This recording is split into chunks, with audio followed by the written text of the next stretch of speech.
Something is wrong with your destinations, Kevin Petersen. I fixed it. We're on LinkedIn and we're on YouTube on my channel. So your destinations are not viable. So you're lost. With no destination in mind. Oh my God, that's destination unknown, baby. Alrighty, Family Matters. We're back after a 2-week or 3-week hiatus, whatever it may be. But try to the best of our ability to do this every week. Yep. The one and only Kevin Petersen. We're talking family. It's just called family issues, family everything. So, family matters. And Kevin gets a front. We both get a front row view from it. But anyway, Kevin Petersen, the one and only family whisperer, also the family guru at Jaywalker Lodge up in Carbondale, Colorado. So yeah, he's got family all around him. So yeah, soon to be parked in Jaywalker in Carbondale, Colorado, starting June 1st for the summer. Wow, look at that! We're gonna do in Florida reverse snowbird. Well, we do this every week, and if you have a question, we got a couple of questions already. Woo! But if you're watching the show along with us, you can always type in the comments, or you can, direct message us or whatever the kids say nowadays. But anyway, we're just here trying to help. That's right. Alrighty, Kevin. Anything on your mind? Anything going on? Anything? Any topics that you'd like to hit or anything like that before we get into the questions? No, I'm good, man. I'm ready to fly. I miss you, Jay. When we don't do this, part of my life just feels a little empty. Well, I mean, I get that a lot. So I know. You're a big deal. It's tough to act humble, but when it's people, hard. But anyway, I do. I'm very humble. I'll tell you all about it. So it's hard being you. All right. So long email. Let me see if I can simplify this. I'll pose the question to you like this, Kevin. You got codependency. Okay. You got tough love. And you got losing hope. Ooh. So this mom, I believe it's, the ultimate question is she basically wants to know, does the correlation between tough love and codependency, tough love, is tough love when you just officially lose hope in your loved one? How would you connect codependency, tough love, and losing hope? Oh, that's a great question. And I'm going to throw her one more, by the way. And that's going to be learning how to set boundaries with empathy and compassion and accountability. Wow. So she starts with codependency. So codependency, I have this really great quote that I just love. And I'm going to hopefully find it and not, spend a lot of time staring at the wall while I'm talking to you about what codependency is. But, basically it's the concept of, favorites. Well, we need like one of those whiz kid producers, Jay. That can snap his fingers and make stuff happen. Yeah, we need a producer, period. But anyway, Well, I'm working on that, by the way. I'm doing everything in my power to make us got it. Codependency is driven by the agreement that I will work harder on your problem and your life than you do. Oh, and it says, that's good. That's really good. That's why I saved it. So that's codependency. Okay. It's that. So let's just assume that she's got a loved one. Let's assume that it's a young man and that she's spending more time working on his stuff, paying his bills, getting him out of trouble with the law, making sure he's okay at school, covering for him at work, fill in the blanks. That's codependency. And then the next thing she asked about was tough love, because generally what people then do is go to the full opposite spectrum, which is slamming the door on their face and saying, get out of here. I never want to see you again. Sayonara, pal. And I don't care. I don't care. I don't care. I don't care. And that is not a solution. That is the old school solution. It does not work. And then what was the third one she had? Losing hope. Losing hope. So losing hope. Okay, so I'm going to defeat the losing hope piece by what I'm going to talk about. What I'm going to talk about is what I talk about in my book, Chronic Hope, Families and Addiction, which I really hope this mom has spent $10 on Amazon and bought, and learned that you can set boundaries with accountability and structure. You can tell this young man, I love you, and the answer is no.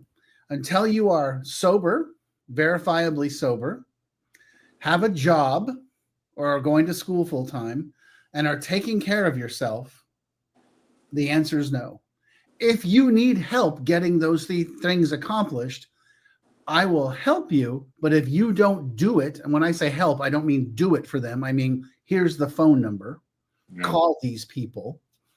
And if they won't do it, then you need to stand back and say, I love you, but until these things are handled, I can't participate. It doesn't mean I don't love you. And no, you can't come over. You can't have the car. You can't borrow money. I'm not making dinner. No, I'm not taking you shopping. No. Those things, if you do those things, get sober, become self-supporting, and start addressing your issues, I'm in. But until those things happen, the answer is no. It's that simple. And I was talking to a mom earlier this week, and you know how it went. Well, what about, you don't understand, but what about, I said, stop. Got to get sober. Got to become self-supporting. Got to start taking care of yourself. Mental health, physical health, whatever. All of that. Until those things happen, I love you, but the answer is no. It doesn't matter. And she was like, okay, I get it. And that's really what it comes down to. And my book really outlines how to go about doing that and how to make that work. But there's no exceptions, you know.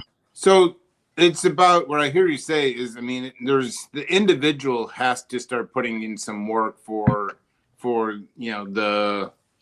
everything to, so people hear, cutting off or whatever like that. I mean, you're basically saying, the no's and can't come over and, that's pertaining to people that refusing to even do anything towards the solution, right? So people hear that say tough love, but reality is you're leaving the door open. If you do certain things, we can create a better relationship. But if you're just going to sit there and give excuses and not do anything, then you need to protect yourself as a family, is what I hear you saying. Can't help you. If you're not willing to participate, can't help you. As soon as you're willing to participate, and that's always the pushback I get, by the way, is you're telling me to throw them out on the street. And I'm like, no, I'm not. I'm telling you to give them a choice. Yeah. And then that's their choice. Tough love is throwing them out on the street. What I'm outlining is you giving them a choice. I'll help you, but it looks like this. I don't want to do that. Oh, okay, then I can't help you. Yeah. And another classic is, they do one little thing and then the family Venmos them, $5,000 or something like that. So like it's like, well, they showed up right when they said they were going to, and so I sent them the money, and I was like, well, that was real simple, like that's all we're asking you to do. But anyway, we had another. So we have a loyal listener, I guess, but she mentioned a couple of shows, but so she wants to know, and it's along the same lines, is, when you say we need to do our own work, is that preparing for a life without my son if he never gets sober? Aha, that's a great question. Doing your own work is not about your son. You're doing your own work is about you. It's about addressing your own stuff. It's about doing the 12 steps in Al-Anon or Codependency Anonymous or Nar-Anon or S-Anon or Adult Children of Alcoholics or whatever, and taking a look at yourself and addressing your issues. It's got nothing to do with the other person. And then also finding a therapist that can help you with your codependency, your attachment, your abandonment, and your trauma, because I guarantee you all those things are wrapped up in this process.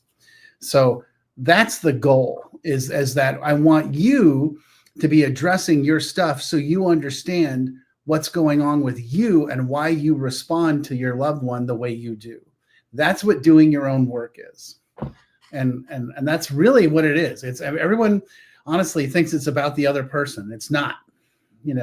It's about you taking care of you, whether they show up or not, whether they get sober or not. It doesn't matter. I will also tell you, in my life, in my statistics, and what I've seen, your loved one has a better chance of getting sober if you're doing your own work. And right now at Jaywalker, we're actually crunching those numbers of families that are deeply engaged and the results that come with the guys. And our initial numbers, we're not ready to publish or anything. Our initial numbers are astronomical. When families are committed, the guy gets committed because he wants to be part of the family system. And that just raises the question. I came across another treatment facility, that ultimately they don't come out and say that the family program is optional, but they basically say, if the family's unwilling to come to the family program, there's nothing we can do. Blah, blah, blah. Why is it? Why are we losing? Why are treatment facilities losing track of the direct correlation with success with the family involvement to people's sobriety? Well, I can tell you my opinion. Yeah. They don't want to spend the money. They don't get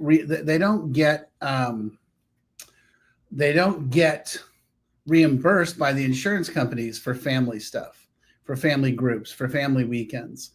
And so the insurance-based programs are like, not a chance. The private pay places, I think they are, but I think what they're doing is, sorry, there was a dog scratching at the door. I think what they're doing, and this is the part that kind of gets me a little,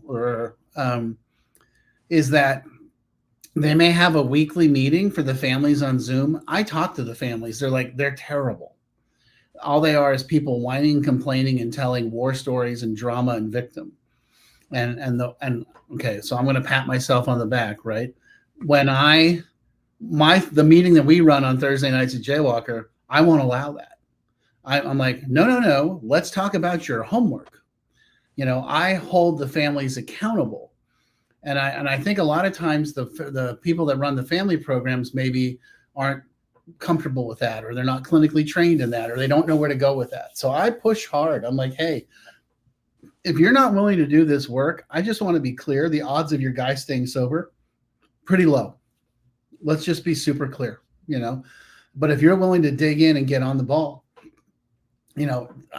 our statistics show that your person's going to stay sober and dig in if the family system changes. And I don't know. I'm just realizing I don't know if I answered your question, but I think, for the most places, I don't know if they know how, and I don't know if they want to make the effort, and it's expensive, Yeah, I think it goes to appeasing the payer basically, and they don't, I just have a hard time, they don't want to go above and beyond and force families to come, onto property, they just accept the, I agree with you.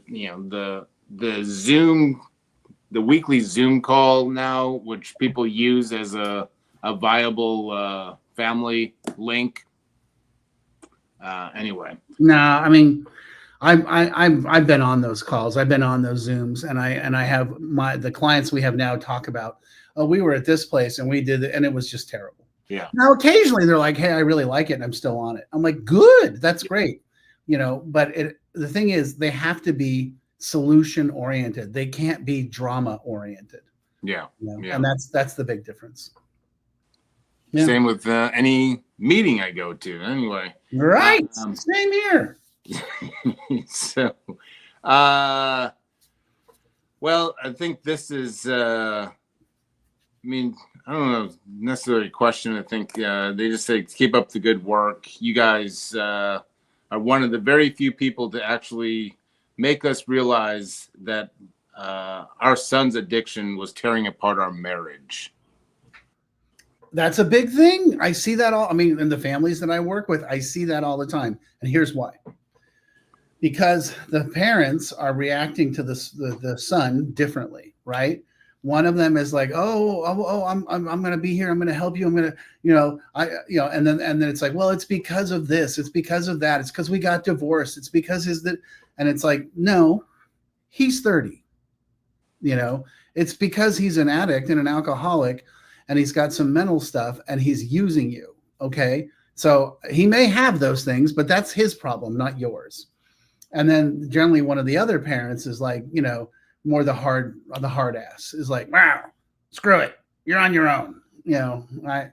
And so it's about taking that person and bringing them back to a space of saying, so let's talk about why you feel that way. And let's talk about how you can be of more service to this person by saying, hey, I love you, but I got to see you make the effort. That's a valid response, And then the person that's being very codependent and enabling, it's about saying, okay, so why do you think that's your default position? Well, let's talk about you and your life and your childhood. We're always going to talk about your childhood. Why do you think it's okay for you to do this? Do you realize that you're actually contributing to their demise?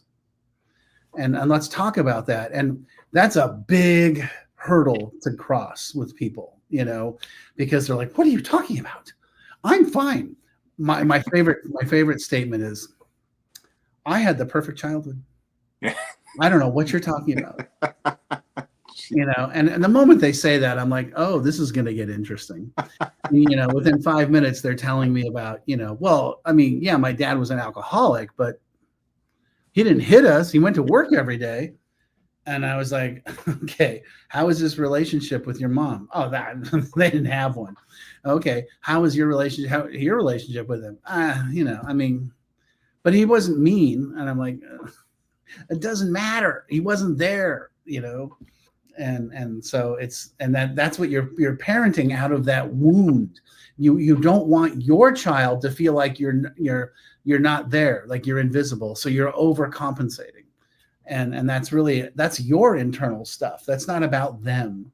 And that's a tough sell, brother. Well, generically, and I'll make a blatant statement, normally it's the mom that's got the bleeding heart and the dad that's pretty much detached and just tell me how much it's cost. But I mean, I see it all the time. And I mean, it's fun to hear those things just because it's sometimes I don't think they're so wrapped up in getting Johnny clean or praying Johnny clean or sober or whatever it is that they fail to even realize their marriage is coming apart at the seams, and neither one of them realize it. Yeah. That's a big issue. Yeah. Alrighty, sir. I think we hit on some good topics. All right. So next week I'm here in Florida. So let's make sure we do a farewell Florida, unless you're traveling. No, I'm good. And then I would say the week after, I'll be in Carbondale, and one of the things they've done out there is created a studio. Wow, I love it. Yeah, but maybe we have to find a different time or something. But that's it doesn't. I mean, we'll knock it out. Flexible. Okay. So, well, exciting stuff. So you can clock out for the day. You're done. I wish. So I will see you next week. We'll do a farewell to Florida show. All right. Jeez. Temporary.